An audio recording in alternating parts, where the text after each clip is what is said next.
Thanks for stopping by to see what I'm up to today. I did a thing. I was very bad.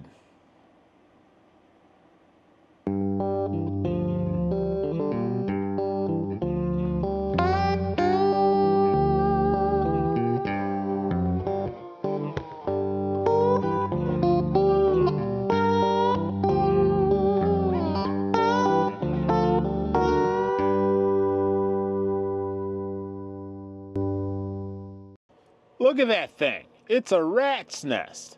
Now, don't get me wrong. It all works. This is George's station controller from Sierra Systems. It does everything it's supposed to do. I've been having a lot of fun with it, but it looks awful the way I've got it rigged. So here we are. I didn't actually film while I was doing the work. That was a little bit beyond me. This is actually the second time I've videoed this, and I was looking at the original and I was like, oh, that looks like crap too. How I did this, unhooked everything. I had originally hooked it to the side of the trailer. That wasn't the right way to do it. Unhooked everything, let it hang as it was, found a piece of 1/2-inch pine plywood, cut it to the size of the space available, slipped that board in behind, and attached everything in a more sensible way. I wasn't gonna disconnect and unconnect every single wire. Every wire is cut for the length of run that was needed to get to the terminal and get to the actual device.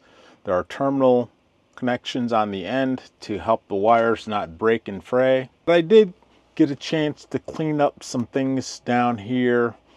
This LNA powered by this 316 is just a bear to actually get connected to power poles. I'm sure there's a better way to do this. What I'm not doing a good job of describing or explaining is that these two RG316 wires that we normally think of as antenna coax are used by the manufacturers of the two LNAs I have to transmit remote power. These two go to the LNAs and they turn it off and on via the relays we've talked about.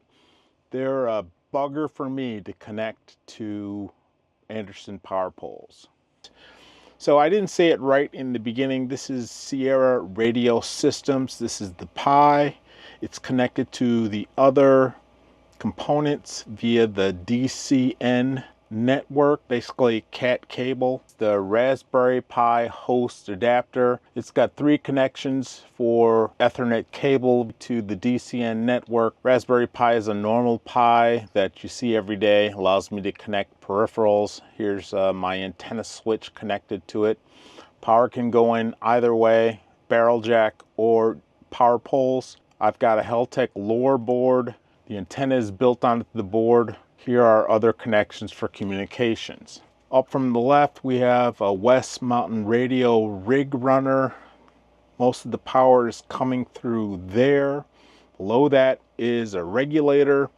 I live off batteries and very often the voltage goes up and down. So that regulator keeps a steady 13.8 through this larger relay, also provided by Sierra Radio Systems, to the radio. What seems to be just a backboard will eventually be a cabinet that opens via doors. Did a little bit better job of deciding exactly where cables would enter, put a few clamps and cable ties to neaten up the wires. A lot of work left to be done. So on board the GPIO board, there's 4 relays that handle low current. Number 1 is the radio remote on. Number 2 is the radio push to talk. Often you have to hit the push to talk when updating firmware or making big changes in the radio. Number 3 is the VHF LNA, and number 4 is the UHF LNA. This also controls the external relay. So this one doesn't have anything on it yet, but when I get brave enough and figure out exactly how to do it, that will be the amplifier relay. But right now we're looking at the antenna disconnect by Paradigm, the radio power source, and the tuner off and on. The system gives you several voltmeters, again, control of the external relays, internal relays, digital inputs, temperature probes, and methods of communication. Thanks for stopping by.